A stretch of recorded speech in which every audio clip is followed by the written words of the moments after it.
Hello प्यारे बच्चों, नमस्कार सभी को। स्वागत आप सभी का साइंस एंड फन पर, जहां टीचर्स आपको दिल और दिमाग दोनों से पढ़ाते हैं। अभी कुछ समय पहले मैंने मैट्रिसेस का पार्ट नंबर 1 डाला था। बड़ा प्यार मिला आप लोगों का। बच्चों ने बहुत कमेंट किए कि सर पार्ट 2 कब आएगा। कुछ इश्यूज के कारण पार्ट 2 थोड़ा डिले हो गया, लेकिन आज के बाद जब भी कोई लेक्चर आएगा वो वन शॉट में आएगा। ये मैं आपसे वादा करके जा रहा हूँ, ठीक है ना। वो वन शॉट में आएगा। कुछ सर्कमस्टांसिस के कारण अभी हम लेक्चर नहीं पुट कर पा रहे थे, पोस्ट कर पा रहे थे, लेकिन अब से क्लास 12th के सभी टीचर्स के लेक्चर्स आने शुरू हो जाएंगे। और मैं कोई एक्सक्यूजेस नहीं दे रहा हूँ। और 12th क्लास के यूट्यूब के बच्चों को भी पढ़ाना हमारा उतना ही धर्म है जितना पेड और ऑफलाइन के बच्चों को पढ़ाना। चलिए, तो पार्ट 1 जिसने नहीं देखा तो भैया देख लो, मैं डिस्क्रिप्शन में लिंक दे देता हूँ। पार्ट 1 के अंदर हम लोगों ने क्या क्या पढ़ लिया था मैट्रिसेस चैप्टर के अंदर, और बात करते हैं। सबसे पहले हमने इंट्रोडक्शन जाना था कि भैया मैट्रिसेस होता क्या है। दूसरा हम लोगों ने जाना था कि भैया टाइप्स ऑफ मैट्रिक्स क्या क्या होते हैं। तीसरा हम लोगों ने इसके ऊपर एडिशन सीख लिया था। चौथा हम लोगों ने इसके ऊपर सबट्रैक्शन सीख लिया था। पांचवा सबट्रैक्शन, हाँ जी, पांचवा हम लोगों ने स्टार्ट किया था मल्टीप्लीकेशन। हम लोगों ने मल्टीप्लीकेशन स्टार्ट किया था। मैं आपको दोबारा से याद दिला दूं, there are two types of multiplication. एक होती है स्केलर मल्टीप्लीकेशन और एक होती है मैट्रिक्स मल्टीप्लीकेशन। तो जो स्केलर मल्टीप्लीकेशन होती है वो हम ऑलरेडी क्लास में पढ़ चुके हैं पार्ट 1 में। एक होमवर्क भी अलॉट हुआ था कि भैया ये आप कर लेना, और उम्मीद रखता हूं कि आप लोगों ने वो सारा काम कर लिया होगा। नहीं किया तो छोटी सी रिक्वेस्ट है, 1.5x पे जाकर वाला लेक्चर जो डिस्क्रिप्शन में लिंक पड़ा हुआ है आप जाकर देख सकते हो। एक फ्लो बन जाएगा, आगे का बीड़ा हम आपको उठा लेंगे। लेक्चर कैसे आएंगे मैं ये भी बता देता हूँ। मैट्रिसेस के बाद चैप्टर नंबर 4 आएगा यानी डिटर्मिनेंट्स, फिर आएगा आपका chapter number 1 relation and function, फिर आएगा इनवर्स ट्रिग्नोमेट्री, फिर आएगा आपका chapter number 5 continuity and differentiability, then आएगा एओडी। अभी फिलहाल पार्ट 1 ऐसे खत्म करेंगे। कुछ चेंज देखो, इसके बाद चैप्टर 4 पे तो जाना ही पड़ेगा। कुछ चेंजेस करना चाहते हो तो आप कमेंट सेक्शन में बता सकते हो। चलो जी, अभी फिलहाल हम बात करते हैं आज जो हमारा नेक्स्ट टॉपिक है। नेक्स्ट टॉपिक ये है कि भैया हमें बात करनी है मल्टीप्लीकेशन के बी ऑप्शन की, यानी मैट्रिक्स मल्टीप्लीकेशन की। दो मैट्रिसेस आपस में मल्टीप्लाई कैसे की जाती है। When a matrix is multiplied with another matrix is known as matrix multiplication. जब हम लोगों ने एडिशन पढ़ा था तो वहां पर एक कंडीशन थी कि दो सिमिलर यानी जो दो matrix having same order can only be added और सब्ट्रैक्टेड, ठीक है ना। अगर ऑर्डर अलग अलग है तो आप ना ऐड कर सकते हो ना ही आप सब्ट्रैक्ट कर सकते हो। स्केलर मल्टीप्लिकेशन में ऑर्डर का कोई इशू नहीं था, क्योंकि एक नंबर, एक एलिमेंट, एक फंक्शन, एक पूरी मैट्रिक्स के साथ मल्टीप्लाई हो रहा था, तो वहां पर कोई फर्क पड़ता ही नहीं था। लेकिन कोई भी दो मैट्रिक्स आपस में मल्टीप्लाई नहीं हो सकती। दो मैट्रिक्स को मल्टीप्लाई करने की एक कंडीशन होती है। कंडीशन बड़ी सिंपल सी है, कह रही column of first matrix should be equals to row of second. Column of first should be equals to row of second. मान लेते हैं कि मेरे पास एक ए मैट्रिक्स है, एक ए मैट्रिक्स है जिसका ऑर्डर है 2x3, और एक बी मैट्रिक्स है जिसका ऑर्डर है 3x5। क्या a इंटू बी पॉसिबल है? देखते हैं। 2 इंटू 3, यहां पर आया 3 इंटू 5। कंडीशन क्या है दोबारा पढ़ लो। कह रहे column of first matrix should be equals to row of second matrix. Column of first, row of second, अगर ये दोनों आपस में बराबर है तो यस वी कैन मल्टीप्लाई, हम मल्टीप्लाई कर पाएंगे। चलो एक और एग्जांपल लेते हैं। मान लो P दे रखा है 3x2 और Q दे रखा है 4x3, तो क्या P इंटू क्यू पॉसिबल है? जल्दी बताओ। आंसर इज नो, क्योंकि ये और ये बराबर नहीं है। तो कोई भी दो मैट्रिक्स आपस में मल्टीप्लाई नहीं हो सकती। कंडीशन फुलफिल होगी तभी आप मल्टीप्लाई कर पाओगे। चलो, अब ये बात तो मैं समझ में आ गई। अब हम यहाँ पे एक एग्जांपल लेकर समझ लेते हैं कि भैया मैट्रिक्स की मल्टीप्लिकेशन आखिरी में होती कैसी है। तो देखो, मान लेते हैं ये क्वेश्चन आ गया 1 2 3 4, ऑर्डर बोलेंगे। ऑर्डर है इसका 2x2। इसके यहां पर हम मल्टीप्लाई कर देते हैं 1 2, चलो कोई और नंबर ले लो ना। हाँ जी, ये आया ऑर्डर 2x2। अब यहां पर ले लेते हैं 3 4 0 2 -1 6, तो ये ऑर्डर आया भैया 2x3 का। तो क्या हम मल्टीप्लाई कर पाएंगे? बिल्कुल कर पाएंगे। ये और ये दोनों बराबर हैं, यानी column of first row of second के बराबर है। अब देखो मल्टीप्लाई करना कैसे है, बहुत ही सिंपल है, बस इन दो एरोज का ध्यान रखना। जो बच्चों को मल्टीप्लाई करना नहीं आता तो इन एरो का ध्यान रखना, जिनको मल्टीप्लाई करना आता है 1.5x स्पीड कर लो, फटाफट से आगे बढ़ जाओ और क्वेश्चंस पर आ जाओ, ठीक है ना। देखो रिवाइज करके, तो यहां पर एरो का ध्यान रखना। आपने करना क्या है, ये वाली रो को पहले इस कॉलम से मल्टीप्लाई करना, फिर इसी रो को इस कॉलम से, इस रो को इस कॉलम से। जब रो 1 इन तीनों कॉलम से मल्टीप्लाई हो जाएगी तो फिर आपने रो चेंज कर देनी है, रो 1 अब रो 2 हो जाएगी, कॉलम 1 कॉलम 2 कॉलम 3। ठीक है जी, मल्टीप्लिकेशन बड़ी आसान है। देखो 1 इंटू 3, एक एक स्टेप लिखूंगा, पहला क्वेश्चन है, बीच में आएगा प्लस 2 इंटू 2। देखो यहां पर आगे बढ़ना है, यहां पर नीचे आना है, आगे बढ़ना है नीचे आना है, आगे बढ़ना है नीचे आना है। 1 इंटू 3 आगे बढ़े, 2 इंटू 2 नीचे आ गए, 2 इंटू 2, बहुत सिंपल है, एरो का ध्यान रखना। फिर 1 इंटू 4 प्लस 2 इंटू -1। जब हम यहां पर अगले एलिमेंट पर आए तो वहां पर आपको भी अगले एलिमेंट पर आना है। 1 इंटू 0 प्लस 2 इंटू 6, ये आया जी। इधर आ जाओ, 3 इंटू 3 प्लस 4 इंटू 2, फिर 3 इंटू 4 प्लस 4 इंटू -1, फिर 3 इंटू 0 प्लस 4 इंटू 6। समझ आएगी बात, row column row column row column, 3 into 3 ये हो गया, प्लस 4 इंटू 2, यहां आगे बढ़े, यहां नीचे उतरना जरूरी है। अब आप इनको सॉल्व कर लेना, आपका आंसर आ जाएगा। यह आया 3 प्लस 4 7 आ गया, 4 माइनस 2 2 आ गया, 0 और 12 आ गया, यह आ गया 9 और 8 17, 12 माइनस 4 8 हो गया, एंड 0 और यहां पर आ गया 24। अब देखो ऑर्डर इसका क्या आया, 2 क्रॉस 3। जब मैं 2 क्रॉस 3 मैट्रिक्स को 2 क्रॉस 3 के साथ ऐड करता था तो मेरा आंसर 2 क्रॉस 3 आता था। 5 क्रॉस 5 को 5 क्रॉस 5 के साथ माइनस करता था तो आंसर 5 क्रॉस 5 आता था। ठीक है ना, अभी तक ऑर्डर में कोई पंगा नहीं आ रहा था। लेकिन एक में 2 क्रॉस 2 को अगर 2 क्रॉस 3 के साथ मल्टीप्लाई किया तो आंसर 2 क्रॉस 3 आया। चलो कोई बात नहीं, एक क्वेश्चन और देखते हैं, इतनी जल्दी क्या है। मान लो एक ऑर्डर आया आपका 1 5 7 9 3 2 1 0 4, एक माइनस में भी ले लो, कुछ भी ले रहा हो अपने मन से। तो ये ऑर्डर आया 3 क्रॉस 3, ठीक है ना, ये ऑर्डर आ गया 3 क्रॉस 3। ठीक है जी, अब यहां पर हम 1 0 -7, ठीक है जी, और थोड़ा बढ़िया इंटरेस्टिंग क्वेश्चन बनाता हूं तुम्हारे लिए, ऐसे देख लो 1 0 -7 3 और 5 8, ये आया। तो यहां पर क्या आया भैया, देखो 3 रो हैं और 2 क्या है कॉलम। देखो मल्टीप्लाई तो होना जरूरी है ना, अगर मैं 2 क्रॉस 3 बनाता तो मल्टीप्लाई ना हो पाता। अब देखो ये मल्टीप्लाई हो पा रहा है, यस 3 क्रॉस 3 यहां पर मल्टीप्लाई हो पा रहा है, तो ये और ये सेम है। तो मल्टीप्लाई करने का तरीका अब भी वही है बेटा, ध्यान से देखेंगे एरोस को, यहां पर ये वाला एरो, ऐसे वाला एरो, क्लियर है जी। थोड़ा ऊपर हो गया एरो, नहीं दिख रहा तो यहां देख लो, ओके।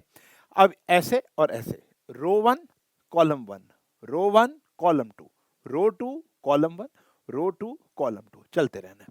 अब 1 इंटू 1 आ गया, देखो एक एक स्टेप जान जान के लिख रहा हूं, बीच में आएगा प्लस बाय डिफॉल्ट। 5 इंटू -7 आया बच्चों, फिर आया 7 इंटू 5 आया बच्चों, सही है जी। ये वाली रो ने इस वाले कॉलम के साथ मल्टीप्लाई कर लिया, अब रो वही है, कॉलम चेंज हो जाएगा। 1 इंटू 0, बड़े ही प्यार से बेटा, अगर ये समझ में नहीं आया ना तो आगे दिक्कत आ जाएगी, ये समझना बड़ा जरूरी है। और यहां पर आया 7 इंटू 8, समझ में आ गई बात, ओके। आगे देखो, अब आया 9 इंटू 1, 9 इंटू 1, फिर आप लोग बोलते जाएं 3 इंटू -7 -2 इंटू 5, जहां बैठे हैं वहां वहां बात करते जाए अपने आप से।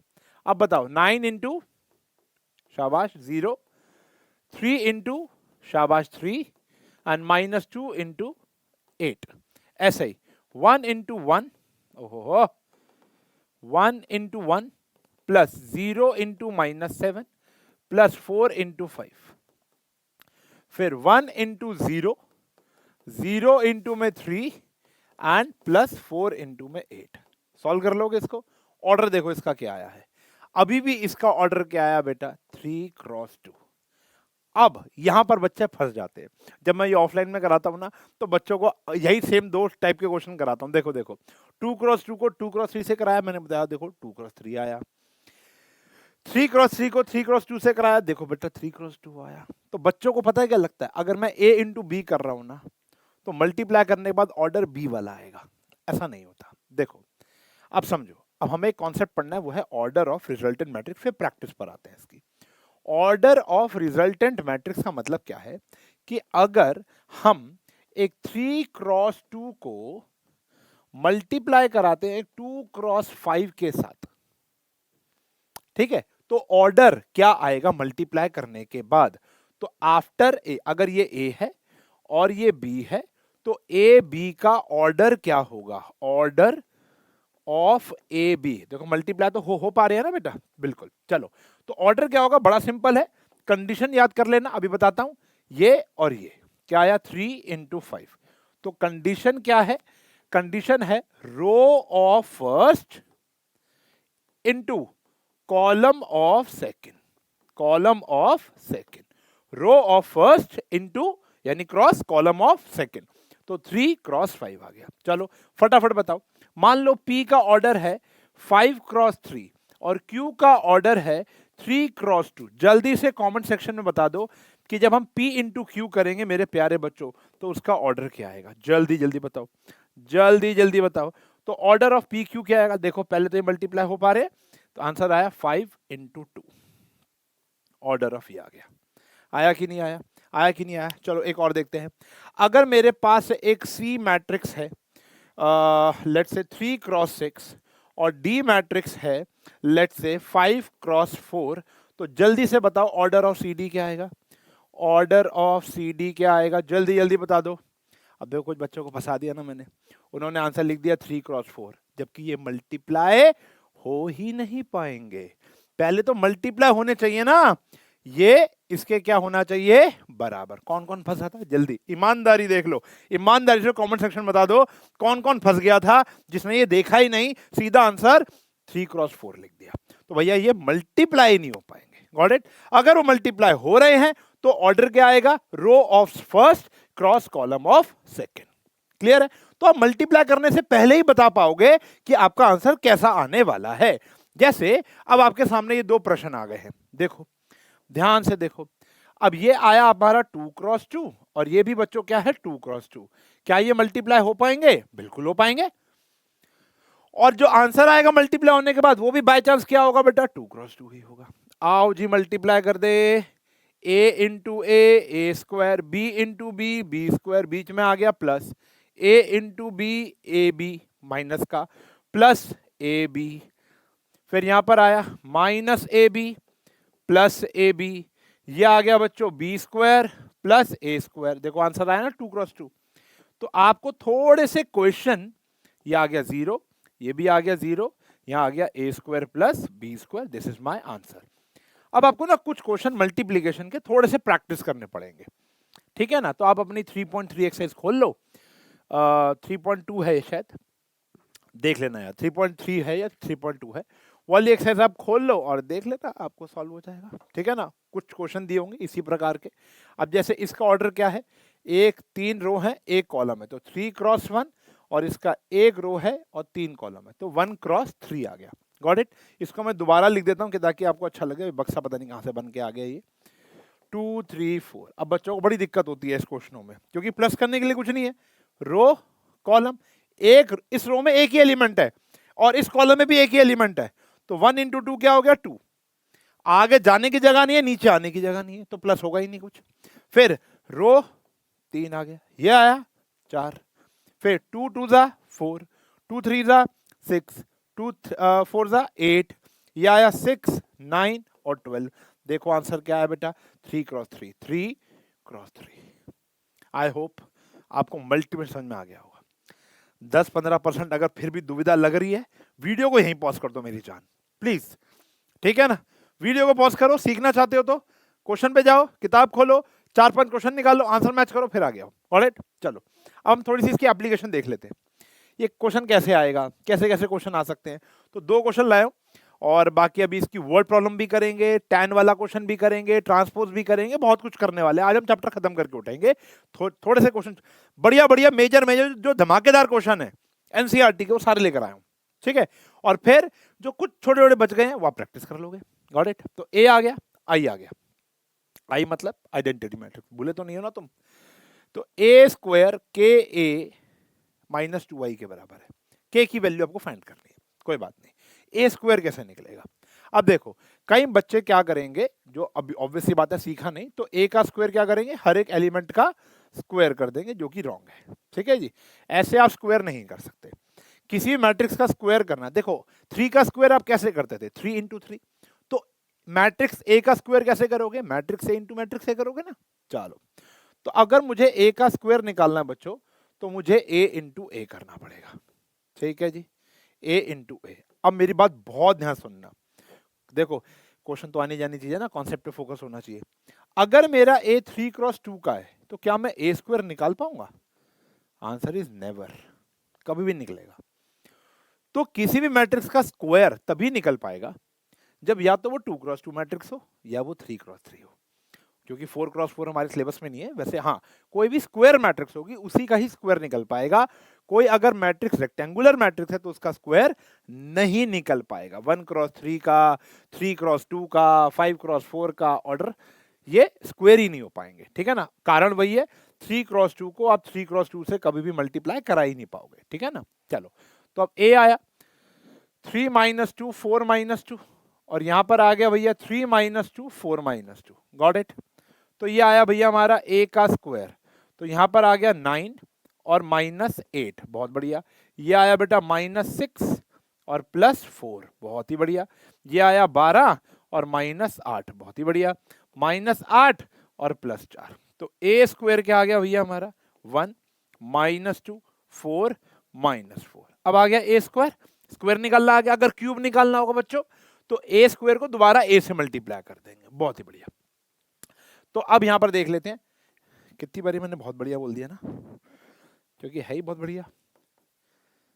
देखो भैया, के ए कांस्टेंट है, ए कितना था 3 - 2 4 -2 -2i, आई क्या है 1001, सही है, बढ़िया हो गया।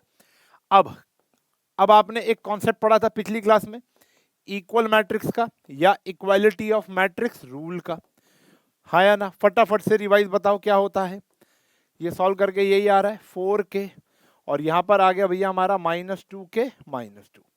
इक्वालिटी ऑफ मैट्रिक्स रूल, जब दो मैट्रिक्स इक्वल ऑर्डर की होती हैं तो उनके कॉरेस्पॉन्डिंग एलिमेंट्स भी बराबर होते हैं। तो ये मैं रिवाइज भी करा रहा हूं। तो अगर आप यहां पर देखो तो 1 किसके बराबर आ गया 3k - 2, तो यहाँ पर k की वैल्यू आ गई हमारे पास 1। लेकिन आपको क्रॉस चेक करना है, मैंने क्वेश्चन कराया था, क्रॉस चेक करना है सबसे वैल्यू 1 आ रही है कि नहीं आ रही। देखो यहाँ से भी 1 आ रही है, यहाँ से भी 1 आ रही है, और यहाँ से भी 1 आ रही है, तो हमारा आंसर k का आ गया 1। अगर मान लो सबसे अलग अलग वैल्यू आ रही होती, तो यानी वैल्यू ऑफ के एग्जिस्ट नहीं करती। चलो, बहुत बढ़िया। अब ये क्वेश्चन आपका होमवर्क में हो जाएगा बेटा, कर लेंगे, give me a thumbs up, फटाफट कर लेंगे प्यारे बच्चों। ये क्वेश्चन आपका क्या रहेगा बच्चों, होमवर्क। ए स्क्वायर निकल जाएगा, 5a निकल जाएगा, 6i। आई क्या होता है, आइडेंटिटी मैट्रिक्स। अब जो आई, ऑब्वियस सी बात है, आप क्या लोगे, 3 वाली लोगे।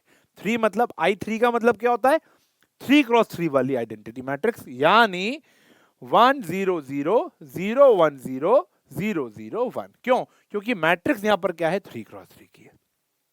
पिछले क्वेश्चन में तो आपको दिया हुआ था, अगर नहीं दिया होता तो भी हम बाय डिफॉल्ट 2x2 की लेते, क्योंकि ऑब्वियसली बात है ना, कोई मेल ही नहीं होता, 3x3 ले लेता। तो यहां पर 2x2 का कोई काम नहीं है। गॉट इट, ये होमवर्क कर लेंगे। आगे बढ़ते हैं। अब देखो, ये बच्चों को बहुत मुश्किल लगता है क्वेश्चन। देखो, ट्रिग्नोमेट्री आ गई। अब एक एडवाइस सुन लो तुम्हारे बड़े भैया की, बड़े भाई, टीचर, ठीक है ना सर, कुछ भी जो मेरे को तुम प्यार से, या जो भी खड़ूस बोलते होगे, कुछ भी बोलते होगे, है जो भी बोलते हो, उसकी एक बात सुन लो। क्लास 12th के अंदर अगर आपको सरवाइव करना अच्छे से, तो 11th क्लास के ट्रिगो के फॉर्मूले टिप्स पर होने चाहिए, 10th के और 11th के फॉर्मूले टिप्स पर, वरना ये आपकी पूरी की पूरी 12th स्टैंडर्ड खराब कर देगा बच्चों। ठीक है जी। तो यहां पर भी देखो, तभी बच्चे भागता है दूर ना। ए दिया हुआ है, आई एक आइडेंटिटी मैट्रिक्स है, आपको ये शो करना है। आपको ये शो करना है। तो इसको साइड पे कर देते हैं, छोटा सा बना देते हैं इसको। क्वेश्चन आपकी बुक का है, एनसीईआरटी का क्वेश्चन है। तो देखो अब ए दिया हुआ है, पहले हम बात करते हैं एलएचएस की। पहले हम बात कर लेते हैं बेटा एलएचएस, लेफ्ट हैंड साइड।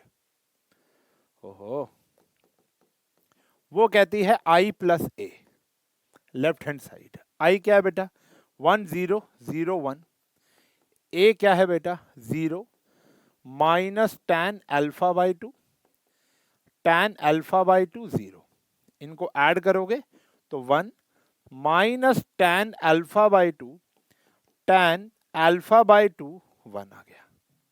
ठीक है जी, तो ये हमारा क्रिएट हो गया एलएचएस। अब हम बात करते हैं आरएचएस की। देखो आरएचएस क्या है, आरएचएस कहता है आई माइनस ए का जो रिजल्ट आएगा you have to multiply it by this. चलो जी, हो जाएगा हो जाएगा, क्यों नहीं होगा, बिल्कुल होगा। देखो आई माइनस ए, आई माइनस ए, तो आई का फॉर्मूला आ गया, मैट्रिक्स आ गई, माइनस ए की मैट्रिक्स आ गई, minus tan alpha by 2, tan alpha by 2 0, हाँ या ना, ये आ गया।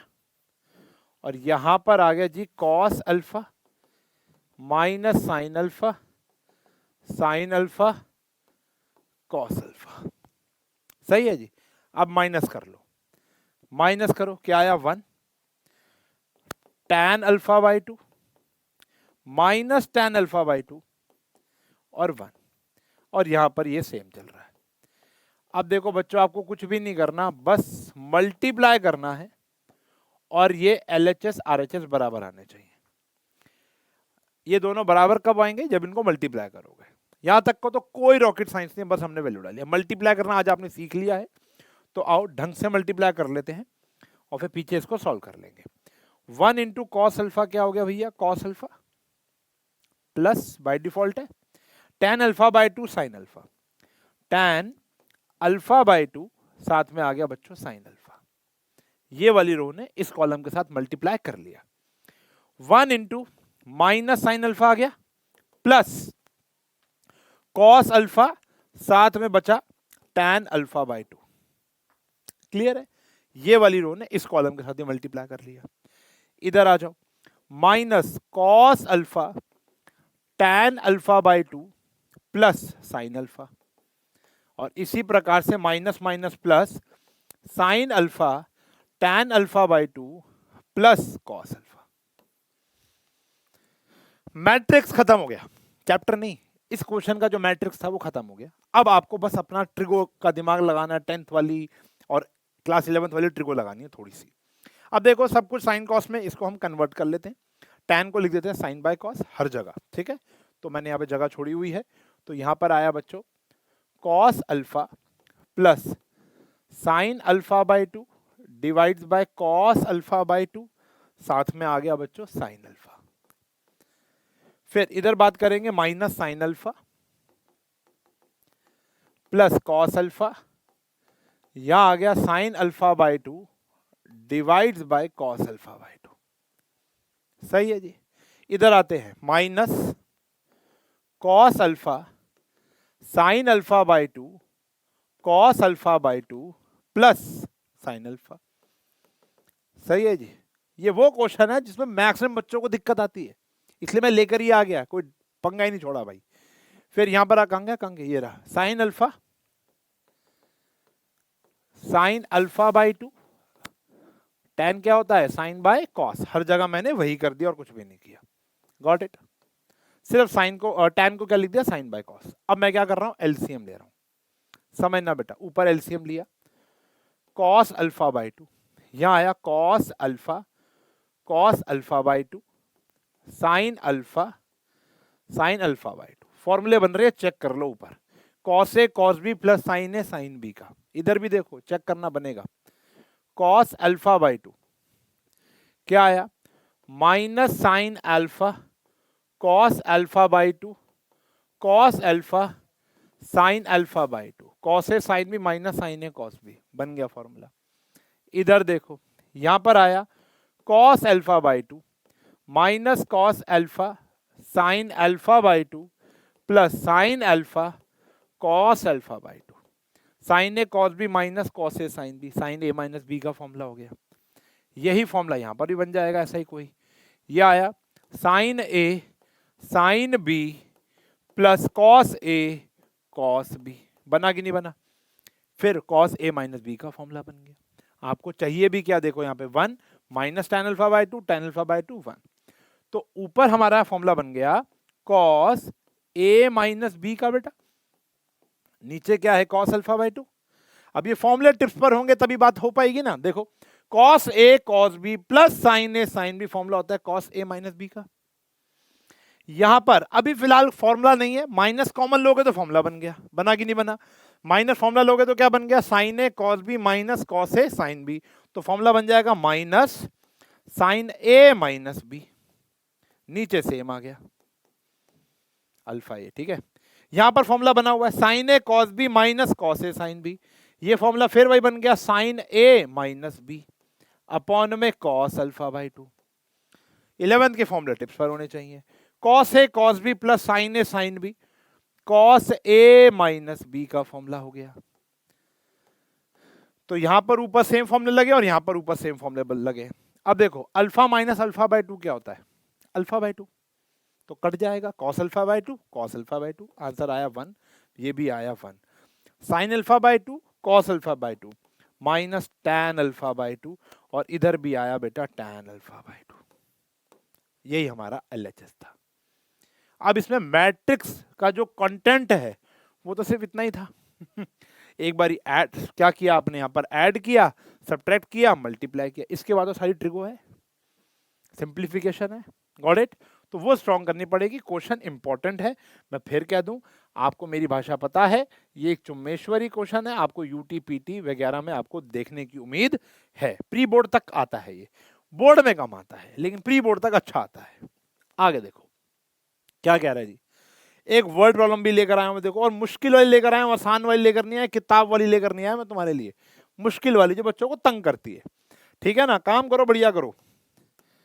अब बच्चे बोलेंगे सर बढ़िया कहाँ कर रहे हो, इतनी लेट लेट लेक्चर लेकर आते हो सर। है, मैं तुम्हारी सहमत हूँ, मैं तुमसे साथ हूँ, लेकिन ना चलो यार, तुम अभी नहीं जान नहीं पाओगे हमारा दर्द ना, बाद में बात करेंगे कभी फुर्सत में।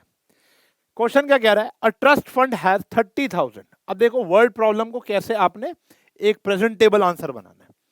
केस स्टडी के रूप में आती है वैसे पूरा, लेकिन यूटीपीटी में पूरा प्रेजेंट करना पड़ सकता है। 30,000 रुपए हैं, that must be invested in 2 different type of bond.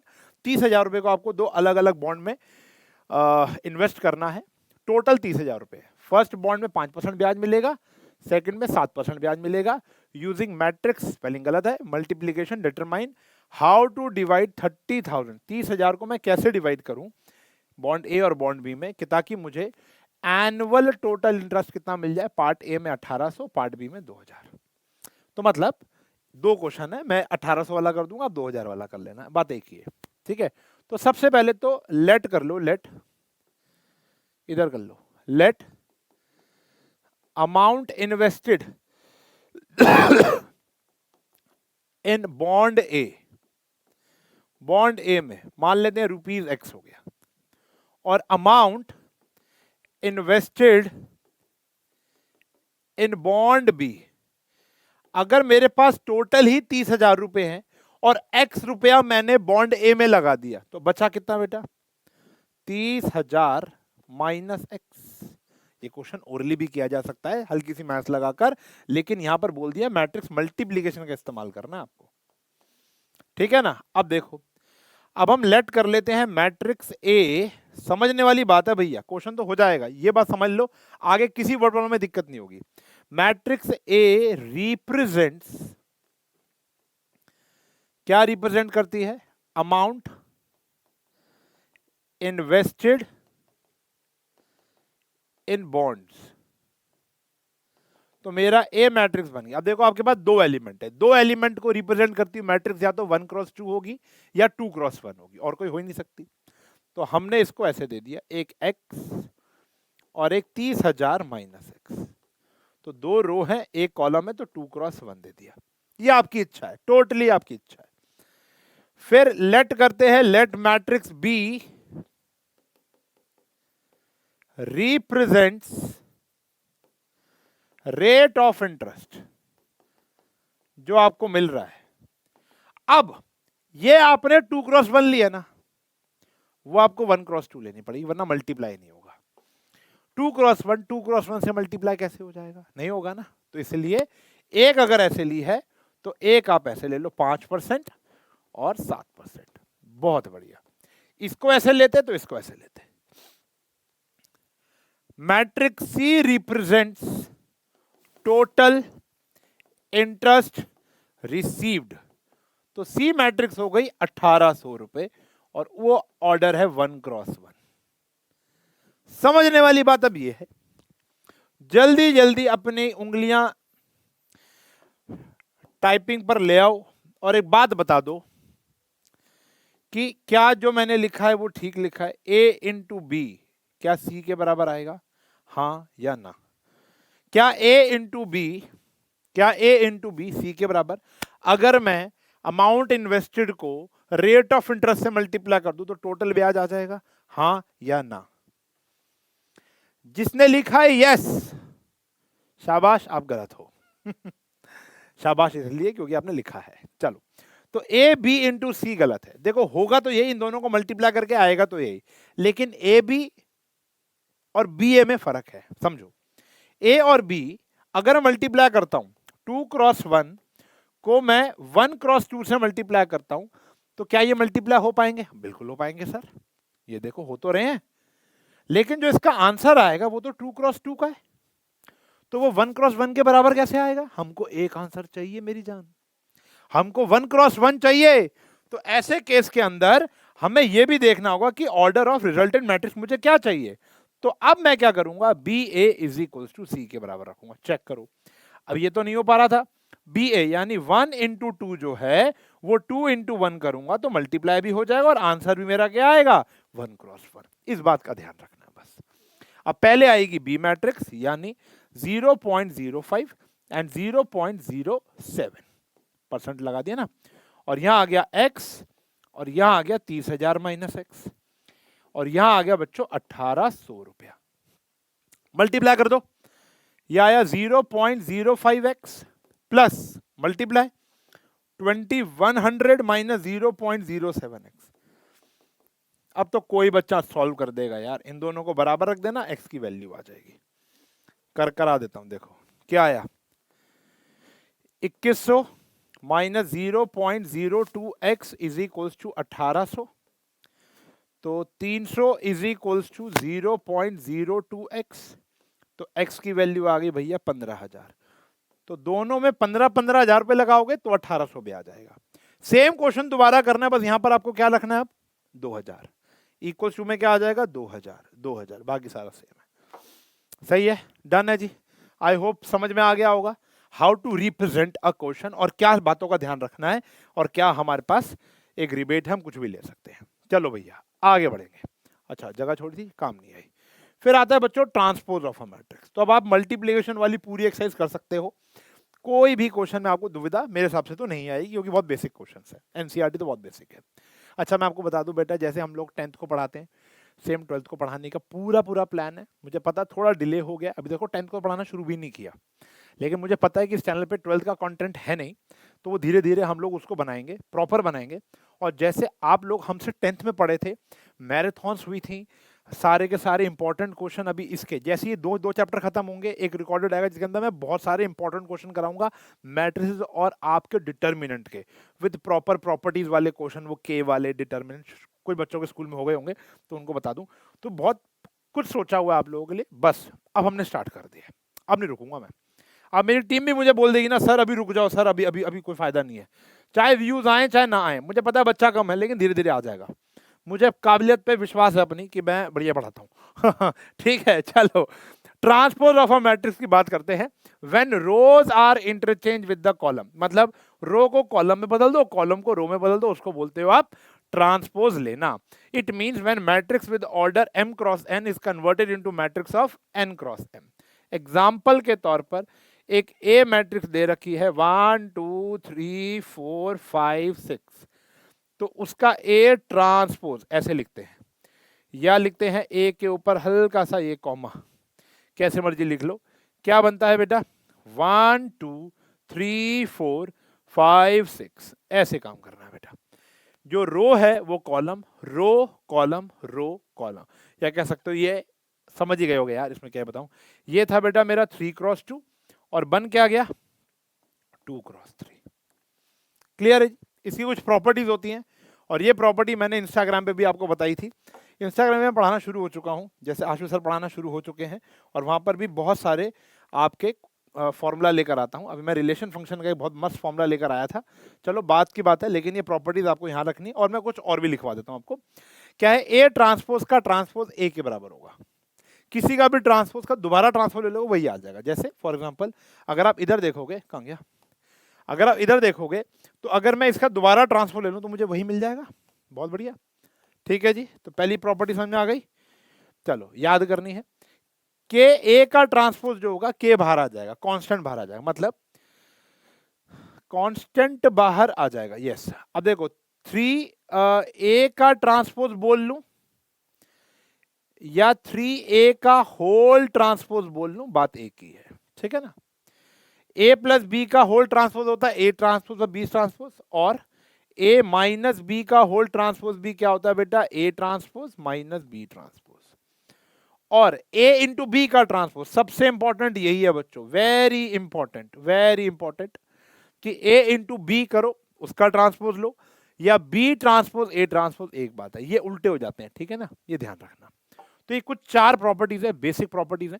अभी सिमेट्रिक और स्क्यू सिमेट्रिक के ऊपर भी जाकर बात करते हैं, क्लियर होगी बात। अब जैसे ये 2 प्रकार के मैट्रिक्स और आती हैं, एक होती है सिमेट्रिक और एक होती है स्क्यू सिमेट्रिक। क्या कहती है कि अगर आपको इसकी प्रैक्टिस कराने की नीड है क्या, आओ देखते हैं एक आधा क्वेश्चन। यहां पर देख लो, मान लो ए दे रखा है बच्चों 1 2 3, तो उसका ए ट्रांसपोज क्या हो जाएगा, मुझे लगा थोड़े से क्वेश्चन कम आए तो ये लिख देते, ए ट्रांसपोज हो गया।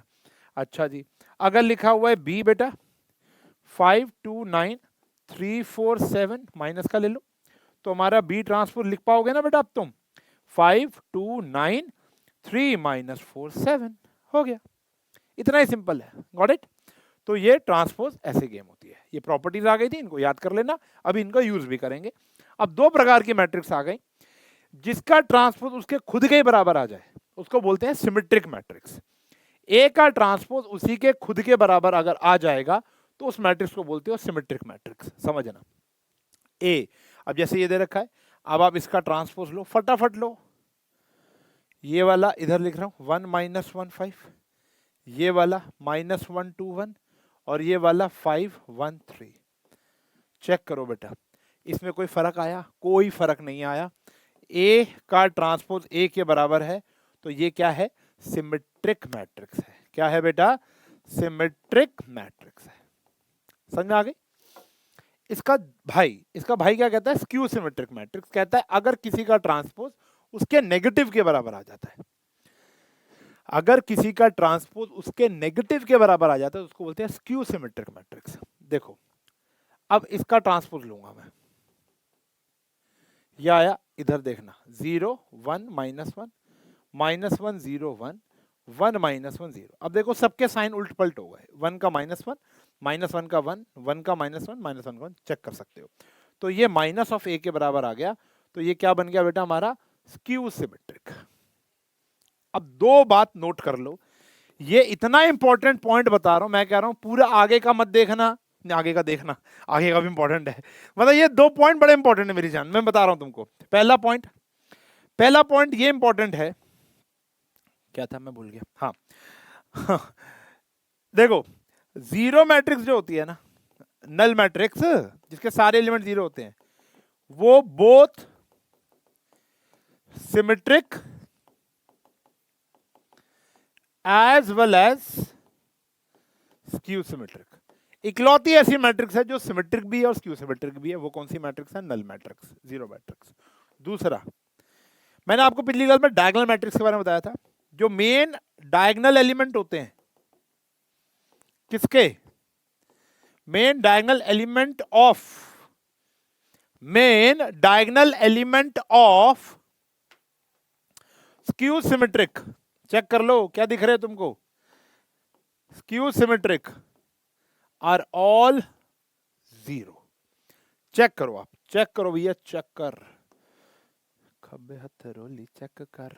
हाँ जी, ये चेक करो, जब भी कोई स्क्यू सिमेट्रिक मैट्रिक्स तुमको दिखेगी उसके सारे मेन डायगोनल के एलिमेंट जीरो होंगे। ठीक है जी। इसका प्रूफ इधर ही बता दूं, इंस्टाग्राम पे बताऊं? इंस्टाग्राम पे बताऊंगा, फॉलो कर लेना घई उशांक, ठीक है ना?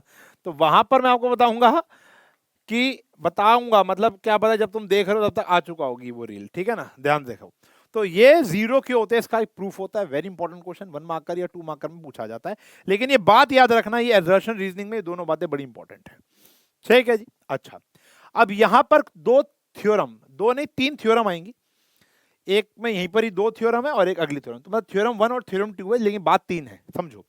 कह रहे कोई भी स्क्वायर मैट्रिक्स होगी ए, तो उसका ए प्लस ए ट्रांसपोज करूंगा, मतलब मेरी मैट्रिक्स, जो भी मेरी मैट्रिक्स है पहले स्क्वायर होनी चाहिए, उसको उसी के ट्रांसपोज में जोड़ दो तो वो हमेशा सिमेट्रिक आएगी, और उसको उसी की ही ट्रांसपोज से माइनस कर दो तो वो स्क्यू सिमेट्रिक आएगी। मतलब ये बात आपको याद रखनी है, ए प्लस ए ट्रांसपोज ये हमेशा सिमेट्रिक होगा, और ए माइनस ए ट्रांसपोज हमेशा स्क्यू सिमेट्रिक होगा। जैसे ये ए है, अब इसका ट्रांसपोज निकालो, 1 5 6 7, ये आया बेटा। अब ए प्लस ए ट्रांसपोज करो बेटा एक बारी, ये आया 2, ये आया 11, ये आया 11 और ये आया 14। मान लो इसका नाम मैंने दे दिया P, A plus A transpose का नाम दे दिया P। अब एक बारी P का ट्रांसपोज करना, 2 11 11 14, ये तो P के ही बराबर आ गया। तो वही तो मैं कह रहा था, A प्लस A ट्रांसपोज एक ऐसी मैट्रिक्स देगा जो क्या होगी? सिमेट्रिक। कोई भी स्क्वायर मैट्रिक्स हो सकती है, कोई भी स्क्वायर मतलब 2x2 3x3। ऐसे ही ए माइनस ए ट्रांसपोज करो, अब इसका ट्रांसपोज करो, वही ए है बेटा, चेंज नहीं किया। और आप अगर ए को चेंज कर दो तो आपके साथ भी ऐसा होगा, आपके साथ भी ऐसा होगा, कोई भी ए हो सकता है दुनिया का। ये आ गया भैया ए ट्रांसपोज हो गया। अब मैं क्या कर रहा हूं, ए माइनस ए ट्रांसपोज, देखो ये तो जीरो ही हो गया, ये -1 1 और ये जीरो आ गया। देखो एक बात तो ये होगी, इसका नाम दे दिया बच्चों, मान लो मैंने क्यू। अब Q का ट्रांसपोज करके अगर मैं देख रहा हूं तो चेक कर सकते हो भैया, ये माइनस क्यू के बराबर आया, तो ये क्या हो गया आपका? स्क्यू सिमेट्रिक हो गया, वेरीफाई। थ्योरम नंबर 1 कंप्लीट है। ए प्लस ए ट्रांसपोज हमेशा symmetric, A minus A transpose हमेशा स्क्यू सिमेट्रिक। याद रखना, बहुत छोटे छोटे बारीक क्वेश्चन बनते हैं बच्चों। थ्योरम नंबर 2, जिसका पेपर में यूटीपीटी में पेपर में क्वेश्चन 99.99% आएगा। 0.1% इसलिए हटा देता हूं मैं 0.01% के, ताकि बच्चे नीचे ट्रोल ना करें कि सर ये तो नहीं आएगा, ये तो नहीं आया था मेरे में। वैसे मैं बताता हूँ, मेजॉरिटी पेपर में अभी मेरे ऑफलाइन के बच्चों में और पेड बैच के बच्चों में जितने भी उन लोगों ने मुझे फीडबैक दिया है, और कितने 18 साल हो गया पढ़ाते हुए, जिसमें 12th को पढ़ाते हुए मुझे 15 ईयर्स हो चुके हैं, तो वहां पर कितने सारे मैंने यूटीज और पीरियोडिक और मिड टर्म के पेपर देखे जहां पर ये क्वेश्चन मैंडेटरी आता ही आता है। पहले एलिमेंट्री रो ट्रांसफॉर्मेशन होता था, फिर भी उसमें और इसमें लड़ाई चलती थी, लेकिन अब तो एलिमेंट्री रो ट्रांसफॉर्मेशन हट गया, तो ये क्वेश्चन मैंडेटरी सा ही हो गया। कह रहे देखो थ्योरम पहले समझ लो, फिर एक क्वेश्चन भी करेंगे। Any square matrix can be expressed as the sum of symmetric and skew symmetric. मतलब कह रहे हैं कि आप कोई भी एक मैट्रिक्स जो कि स्क्वायर मैट्रिक्स होगी ए, आप इसको तोड़ सकते हो दो ऐसी मैट्रिक्स में P और Q में, तो हम P प्लस Q करेंगे तो A ही मिलेगा। अब P जो होगी वो एक सिमेट्रिक होनी चाहिए, और ये एक स्क्यू सिमेट्रिक होनी चाहिए। सही है? ये क्वेश्चन बोलेगा कि आपको ऐसी दो मैट्रिक्स ढूंढनी है जिनको जोड़कर ए ही आ जाए, लेकिन ए सिमेट्रिक होनी चाहिए, मतलब एक सिमेट्रिक और एक स्क्यू सिमेट्रिक। तो फॉर्मूला ले लो भाई, देखो फॉर्मूला ले लो, इस P का फॉर्मूला आप याद रख लो, half A plus A transpose. देखो भैया मैंने अभी आपको बताया था, A प्लस ए ट्रांसपोज जो होगा, A प्लस ए ट्रांसपोज जो होगा वो सिमेट्रिक होगा, तो उसका आधा भी सिमेट्रिक होगा। और तो Q का भी समझ गए होगे, खुद ही बना रहे हैं formula, A minus A transpose जो होगा तो उसका आधा भी क्या होगा, स्क्यू सिमेट्रिक होगा। अब मैं इन दोनों को जोड़ता हूं, इन दोनों को जोड़ लो रफ में आकर, ए by two A transpose by two, अच्छा ये सिमेट्रिक देगा, ये स्क्यू सिमेट्रिक देगा, फिर plus A by two minus A transpose by two, cut जाएगा बेटा, ए by two plus A by two, ए ही तो आ गया। तो ये है लॉजिक इसके पीछे। क्वेश्चन देखो, लॉजिक इतना ज्यादा इंपॉर्टेंट नहीं है इसका, मैंने बता दिया, याद रखोगे, चलो मैं यहां छोड़ भी देता हूं तुम्हारे लिए लॉजिक, देखते रहना। लेकिन फॉर्मूला ये है, फॉर्मूला क्या कहता है कि आप एक ए मैट्रिक्स को दो मैट्रिक्स में तोड़ सकते हो, एक का नाम पी, एक का नाम क्यू, कुछ भी दे दो, L M N Q P Q R S T U V W X Y Z, कोई भी दो नाम दे दो, एक सिमेट्रिक होगी, एक स्क्यू सिमेट्रिक होगी। सिमेट्रिक कैसे आएगी, half A plus A transpose, skew symmetric कैसे आएगी, half A minus A transpose. Question देखो सेम है, एक्सप्रेस इस मैट्रिक्स को सिमेट्रिक और स्क्यू सिमेट्रिक में करना है। तो सबसे पहले ये तो ए हो गई, अब लेट कर लो P half A plus A transpose, तो पी हाफ ए क्या है बेटा 3 5 1 माइनस 1, ट्रांसपोज क्या है 3 5 1 माइनस 1, ठीक है जी। हाफ क्या है भैया 6 6 6 माइनस 2, तो P क्या आया बेटा हमारा 3 3 3 माइनस 1। हमें यह भी साबित करना पड़ेगा कि ये सिमेट्रिक भी आया, चेक करो। तो P का ट्रांसपोज लो, P का ट्रांसपोज लिया 3 3 3 उड़ी बाबा तो सेम ही आ गया, तो देयरफॉर P क्या है, सिमेट्रिक है कि नहीं है। इसी प्रकार से लेट कर लो Q half A minus A transpose, A क्या था बेटा 3 5 1 माइनस 1, 3 5 1 माइनस 1, हाफ 0 4 माइनस 4 0 आया ना, देखो फिर से डायगोनल एलिमेंट 0 आ गए भैया, चेक करो, ये आया हमारा Q। अब मैं Q का ट्रांसपोज करता हूं तो 0 2 माइनस 2 0, तो ये तो माइनस Q के बराबर आ गया, देयरफॉर ये क्या आ गई भैया हमारी स्क्यू सिमेट्रिक, आई कि नहीं आई। अब हम ये भी साबित कर देते हैं कि P और Q को जोड़कर A मिलेगा। नाउ ये सबसे इंपॉर्टेंट है, नाउ P प्लस Q करो, ये रहा P 3 3 3 माइनस 1, और ये रहा Q, ये मत ले लेना, गलती होती है, ये ले लेते हैं, ये होगा बेटा Q, ये तो Q ट्रांसपोज है।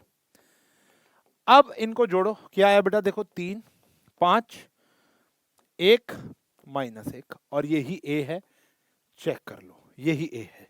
अब A को मैंने दो मैट्रिक्स में तोड़ दिया, एक सिमेट्रिक है एक स्क्यू सिमेट्रिक है, बढ़िया बेहतरीन 3 क्वेश्चन, 3 नंबर का 2 नंबर का एक क्वेश्चन बनता है, बेहतरीन प्रेजेंटेशन तुम्हारे सामने है।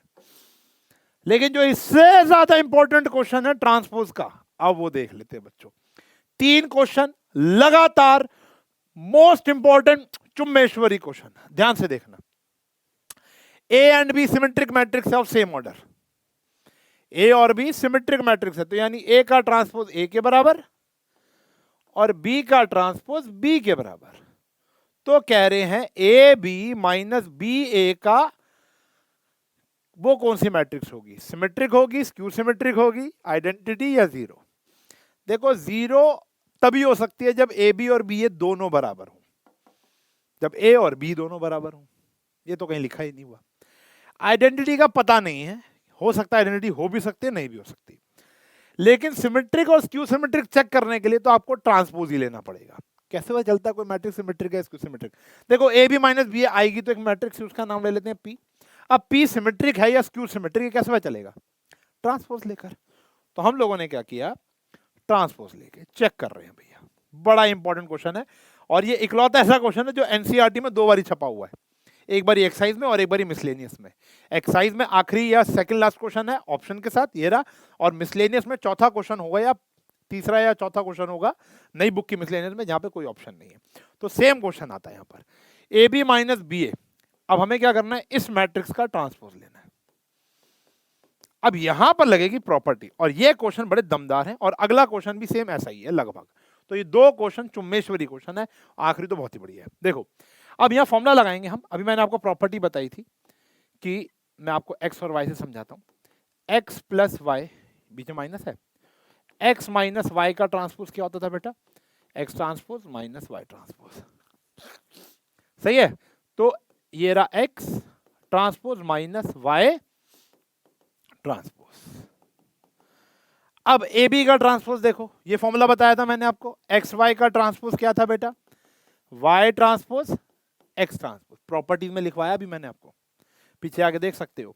ये हो गया B transpose A transpose A transpose B transpose, और क्वेश्चन में बोल रखा है बी ट्रांसपोज बी के बराबर है, ए ट्रांसपोज ए के बराबर है। तो पी का transpose B A minus A B आ गया, और अगर मैं यहां से माइनस कॉमन ले लूं तो ए बी माइनस बी ए आएगा कि नहीं आएगा, ए बी माइनस बी आएगा कि नहीं आएगा, और ए बी माइनस बी ए क्या था बेटा, पी था। तो पी का ट्रांसपोज माइनस पी के बराबर आ गया, तो देयरफॉर ये कौन सी मैट्रिक्स आ गई भैया, स्क्यू सिमेट्रिक मैट्रिक्स। तो मेरा आंसर आ गया स्क्यू सिमेट्रिक। बेहतरीन क्वेश्चन है, आराम से देखो, पीछे जाओ, आराम से देखो, 2 बारी देखो, 3 बारी देखो, मजेदार क्वेश्चन है। ऐसा सेम क्वेश्चन यहां दोबारा करा देता हूं। चलो, कह रहे हैं शो दैट, अब यहां पे शो करना है कि बी ट्रांसपोज ए बी, तो भैया इसको तो पहले पी ले लो, B transpose A B symmetric होगा और स्क्यू सिमेट्रिक होगा accordingly as A is symmetric और स्क्यू सिमेट्रिक। हिंदी अनुवाद करूं तो ये जो पी मैट्रिक्स आपने लिखी है ये सिमेट्रिक होगी कब, जब ए सिमेट्रिक होगा, और स्क्यू सिमेट्रिक होगी जब ए स्क्यू सिमेट्रिक होगा। देखो, दोनों सूरत में कि हमें ये चेक करना है या प्रूव करना है कि सिमेट्रिक है या स्क्यू सिमेट्रिक, पहले आपने इसको क्या करना पड़ेगा, ट्रांसपोज लेना पड़ेगा। तो हमने यहां पे पी का ट्रांसपोज लिया। अब हम लोगों ने जो फॉर्मूला पढ़ा है वो x इंटू वाई का होल ट्रांसपोज है, 3 का तो नहीं है, तो एक को सिंगल मान लो और एक को इनका जोड़ा बना दो, ठीक है। तो ये भी a हो गया और ये b हो गया, यानी x y, गॉट इट। तो x y का होल ट्रांसपोज क्या होता है भैया, y ट्रांसपोज और x ट्रांसपोज, ऐसे ही आ गया। प्रॉपर्टी इज वेरी इंपॉर्टेंट ना। फिर यहां पे बात करेंगे तो यहां पे वही दोबारा फॉर्म लग गया, बी ट्रांसपोज ए ट्रांसपोज, और किसी का ट्रांसपोज वही आ जाएगा। अब समझो case first, if A is symmetric, अगर ए क्या है, सिमेट्रिक है, अगर ए क्या है, सिमेट्रिक है, पहला केस, अगर ए है हमारा सिमेट्रिक, अगर ए हमारा सिमेट्रिक है तो बी ट्रांसपोज ए का ट्रांसपोज ए के बराबर आ जाएगा बेटा, सिमेट्रिक है। तो पी का ट्रांसपोज चेक करो, पी के ही बराबर आ गया घूम फिर के, therefore P is also symmetric, हाँ या ना, पी इज ऑल्सो सिमेट्रिक। अच्छा जी, फिर यहां पर हम बात करते हैं केस 2 की, अगर ए क्या होगा, स्क्यू सिमेट्रिक, तो यानी ए का ट्रांसपोज क्या हो जाएगा, माइनस ए के बराबर, केस 2 आ गया, ठीक है जी। तो यहां पर P का ट्रांसपोज B ट्रांसपोज, अब मैं A के ट्रांसपोज जगह क्या लिखूंगा बेटा, माइनस ए लिख दूंगा, क्योंकि यहां पर A क्या है बेटा हमारा, स्क्यू सिमेट्रिक। भाई देखो, ये बात तो पता है ना तुम्हें कि अगर A सिमेट्रिक है तो यानी A का ट्रांसपोज A के बराबर हुआ, और अगर A स्क्यू सिमेट्रिक है तो A का ट्रांसपोज माइनस A के बराबर हुआ, हाँ या ना। तो हमने A के ट्रांसपोज जगह माइनस A लिख दिया। अब ऐसा हुआ तो P transpose negative of P के बराबर आ गया, देयरफॉर P क्या हो गया भैया हमारा, स्क्यू सिमेट्रिक। और यही तो साबित करने को बोला है कि अगर A सिमेट्रिक है तो P भी सिमेट्रिक आएगा, अगर A स्क्यू सिमेट्रिक है तो P भी क्या आएगा, स्क्यू सिमेट्रिक। चुम्बेश्वरी क्वेश्चन है भैया, मैं पहले बता रहा हूं आपको, एनसीईआरटी के कम क्वेश्चन इंपॉर्टेंट होते हैं, ये उनमें से एक है। चलिए आगे, लास्ट क्वेश्चन देखते हैं, बहुत प्यारा क्वेश्चन है, आसान क्वेश्चन है, ट्रिगो इन्वॉल्व है। ए प्लस ए ट्रांसपोज आई के बराबर है, इजी है, इंपॉर्टेंट बहुत है। A cos alpha minus sine alpha cos alpha, में ट्रांसपोज जोड़ो, जोड़ दो, cos alpha minus sine alpha, sine alpha cos alpha, कह रहे हैं किसके बराबर रख दूंगा, आई, आई आई हो गया। अब 3 क्रॉस 3 का थोड़ा ना होगा आई, ठीक है जी। तो यहां पर आया 2 कॉस अल्फा 0 0 2 कॉस अल्फा, यहां आ गया 1 0 0 1, तो therefore 2 cos alpha is equals to 1 आया। कॉस अल्फा की वैल्यू बच्चों आ गई हमारे पास 1/2। अब कॉस अल्फा की वैल्यू अगर मेरे पास 1/2 है तो भैया ये बात तो जानते हो ना, कहां लिखूं, इधर देख लो, कॉस अल्फा की वैल्यू 1/2 है तो सब जानते हैं भैया कॉस में वैल्यू 1/2 कब होती है, पाई/3, तो देयरफॉर अल्फा की वैल्यू आ गई हमारे पास पाई/3। तो बहुत जगह होती है लेकिन हमारे पास जो ऑप्शन दिए हुए हैं उसके अकॉर्डिंग क्या है, पाई/3 है। गॉट इट, सही है बच्चों, खत्म हो गया चैप्टर। एक एक क्वेश्चन एनसीईआरटी का नहीं छोड़ना, कोई सिंगल क्वेश्चन सिंगल एग्जांपल नहीं छोड़ना, पहली प्रायोरिटी होगी हमारी एनसीईआरटी क्रैक करना, ठीक है जी। अगला लेक्चर जो कि आपको संडे मंडे के आसपास मिल जाएगा, 100% बता रहा हूँ, 4-5 दिन के अंदर आपको दूसरा लेक्चर, 4-5 दिन से पहले, बाकी भी सिलेबस आ रहा है यार, जैसे फिजिक्स केमिस्ट्री के आने शुरू हो गए हैं, चेक कर सकते हो, बायो का आ गया है, केमिस्ट्री का मैंने देखा था आया हुआ है, ठीक है जी, तो उसको एंजॉय करो साथ साथ, ये भी हो गया। लेक्चर 1 मैं फिर बोल रहा हूँ, आपके डिस्क्रिप्शन में लिंक है, वहां पे जाकर देख लो। अब जो आएगा डिटर्मिनेंट का 1 शॉट आएगा, उसके बाद आपको कौन सा चैप्टर चाहिए, चैप्टर मेरे हिसाब से 1 होना चाहिए, तो मैं 1 करा दूंगा। अगर आप बोलते हो नहीं सर 1 नहीं है अभी, पहले 2 कराओ, तो बेटा मेरे हिसाब से 1 के बाद 2 करने में ज़्यादा मजा आता है। बाकी आपकी चॉइस है, आप जैसा बोलोगे, मेजॉरिटी जो बोलेगी वो यहाँ पर हम कर लेंगे। क्लियर है बेटा, डन हो गया ये। फिर तो मिलेंगे आपसे नेक्स्ट चैप्टर में, डिटर्मिनेंट चैप्टर में। तब तक मैट्रिसेस पूरा प्रिपेयर कर लो, क्योंकि अगर आपको मैट्रिसेस नहीं आएगा तो डिटर्मिनेंट में आ ही नहीं सकता। दोनों भाई भाई है, हमारे टाइम पे एक ही चैप्टर होता था, अब स्प्लिट हो गया है, ठीक है ना, 10-12 साल से ही स्प्लिट हुआ है, हमारे टाइम पे नहीं होता था, एक ही चैप्टर आता था, मैट्रिसेस एंड डिटर्मिनेंट, और लगभग क्वेश्चन भी सेम है। और मतलब आप आओ ना चैप्टर में, तब पता चलेगा आपको यार डिटर्मिनेंट चैप्टर में कि मैट्रिक्स कितना इन्वॉल्व होता है। तो एक एडवाइस है, पढ़ के आना, बहुत बढ़िया से पढ़ के आना, मजा आ जाएगा। तो अगले लेक्चर यानी चैप्टर नंबर 4 का मिलूंगा उसमें, तब तक के लिए bye bye, take care, have a nice day.